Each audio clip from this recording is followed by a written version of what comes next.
শেষ হলো দীর্ঘ 15 বছরের অপেক্ষা। স্বজনকে ফিরে পেয়ে আবেগ আপ্লুত হয়ে পড়েন সাবেক বিডিআর সদস্যরা। 2009 সালে বিডিআর বিদ্রোহের ঘটনায় বিস্ফোরক মামলায় কাশিমপুর কেন্দ্রীয় কারাগার থেকে বৃহস্পতিবার সকালে জামিনে মুক্তি পান 27 জন। এর আগে ভোর থেকেই কারা ফটকে অপেক্ষা করেন স্বজনরা। 2 যুগেরও বেশি সময় পর পরিবারের সদস্যকে কাছে পেয়ে কান্নায় ভেঙে পড়েন তারা। 17 বছর আমরা বিডিআর ভাই ছিল, একসাথেই থাকছি, সবাই নির্দোষ, বিডিআর সবাই নির্দোষ।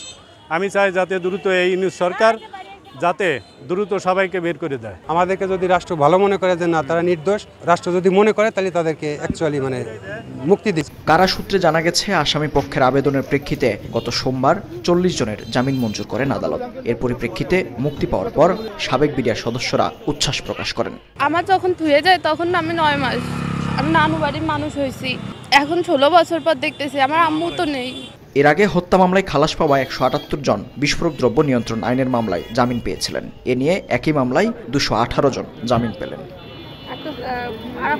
মেহেদী হাসান, সময় সংবাদ, গাজীপুর।